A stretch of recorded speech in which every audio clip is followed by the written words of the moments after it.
Conference. The next topical resolution is entitled The Recent Racist Riots and the Threat of Fascism in the UK. And I hope, yes, great, it's appeared on the screens behind me. And can I invite Councillor Fatima Joji to come and move this motion? Fatima, welcome. Warm welcome for Fatima.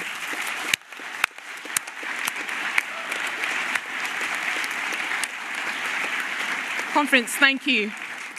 In May 2022, one of our former SNP MPs stood up in Parliament and said, "Over the last 12 years, I fear we are sleepwalking, closer and closer to the F word.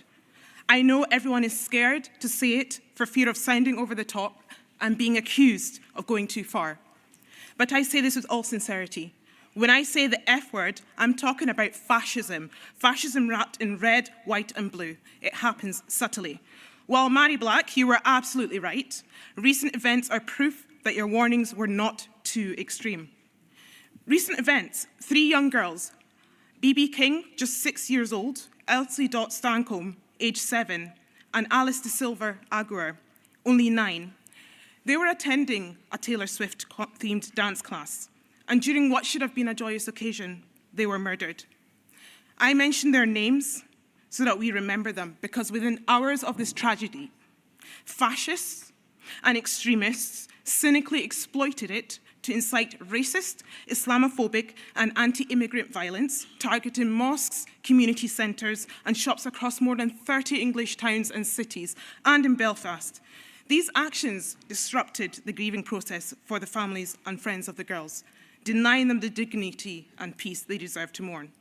And over the years, these fascists, who usually spread their hatred behind closed doors, have become emboldened, publicly using social media to threaten to organise in some cities in Scotland on September 7th.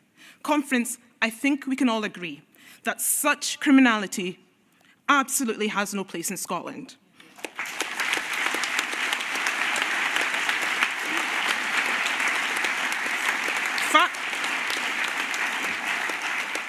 Fascists thrive on exploiting our fears, seizing on issues like the cost of living crisis and the NHS to manipulate us into blaming vulnerable communities, especially immigrants and asylum seekers. And then there are fascist enablers, those who stoke these flames of division.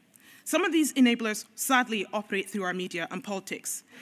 They want us to blame immigrants for our woes, but I say this: the NHS would face collapse without the vital contributions of our immigrants.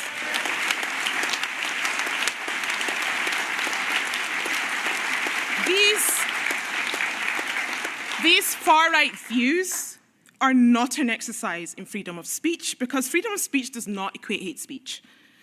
This is fueled by disinformation, malinformation, racism, so deeply entrenched and taught because we all know, I know, you know, that no one is born with hate in their heart or mind. It is learned behaviour that can be addressed by tackling the root causes, which is entirely possible.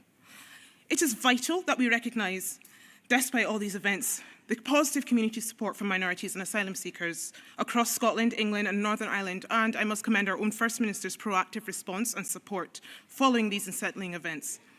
I have also read online, as recent as this morning, that this issue is a problem down south, so it sort of implies that Scotland were untouched. But Scotland's not immune to the insidious forces of fascism, even though Scotland has not yet seen the same level of chaos. So it's crucial that we remain vigilant with preventative and proportionate measures. Our sense of security must not blind us to the very real threats that seek to undermine our democratic values and our communities.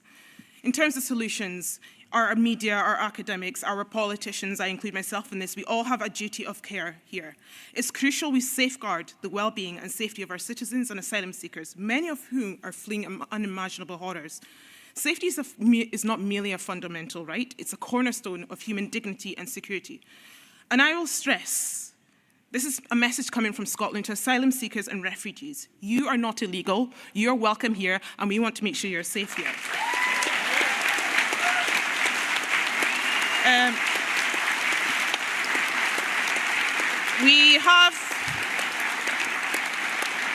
We have made a number of asks in this motion. I won't read them all out, but it includes encouraging our governments across the UK to collectively promote democratic values, responsible media reporting, improved legislation, especially on this bin fire that is social media, police training, and the prescription of violent far-right groups.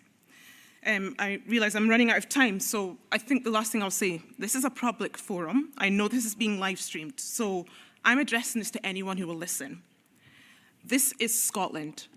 We will wake up every morning, turn to our neighbours, our friends, the people who we meet in our shops, on our streets, reminding everyone through our peaceful actions and words that fascism will not succeed in raising its violent and destructive head in our bonny Scotland. Conference, thank you.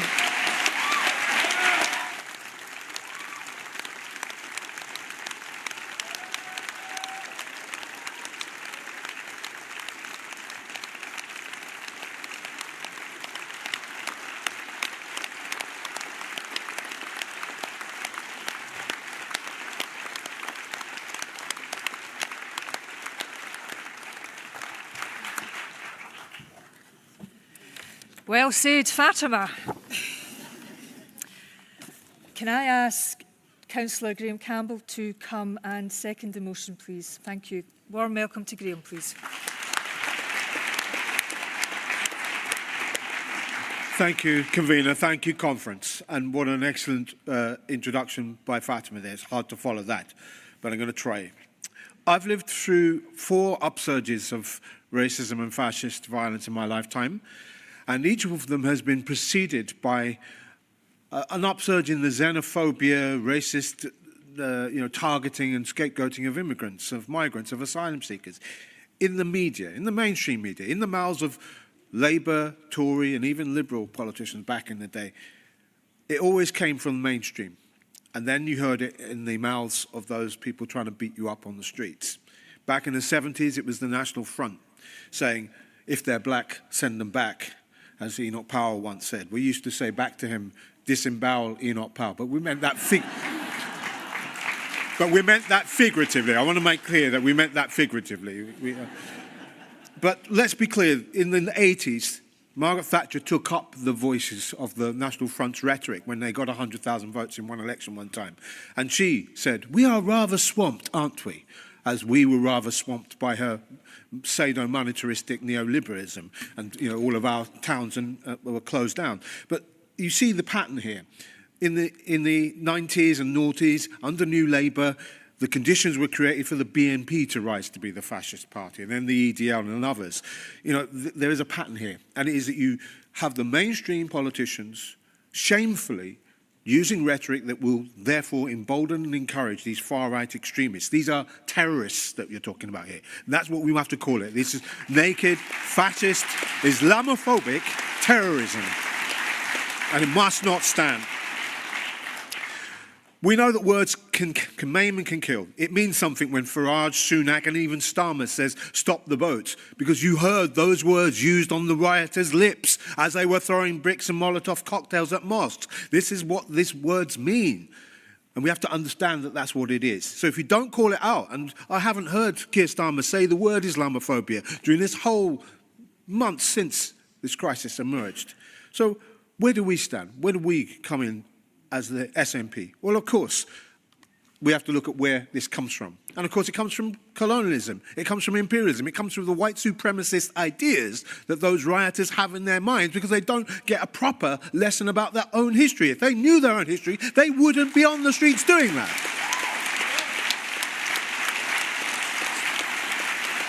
So, in Scotland, we have tried our best to try and counter that with our notion of a Scotland that is non-imperialist, that breaks up the UK imperialist state once and for all, ends the empire for good. Like Dracula, it keeps coming back, but you have to keep stabbing it in the heart with a stake. And I mean that figuratively, folks. Okay.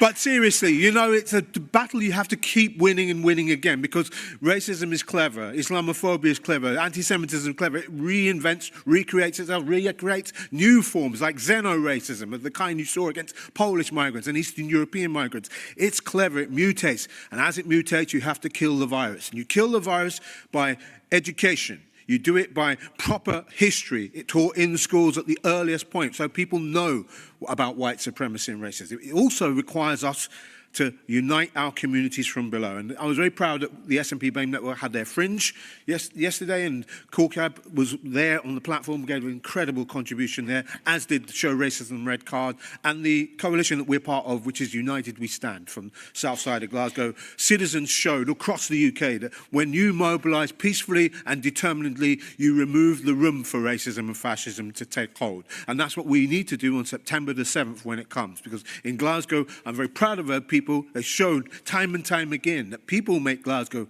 and that there is no room for racism and fascism in Scotland. The word is love, as Michael Manley once said. He was a great Jamaican democratic socialist and prime minister.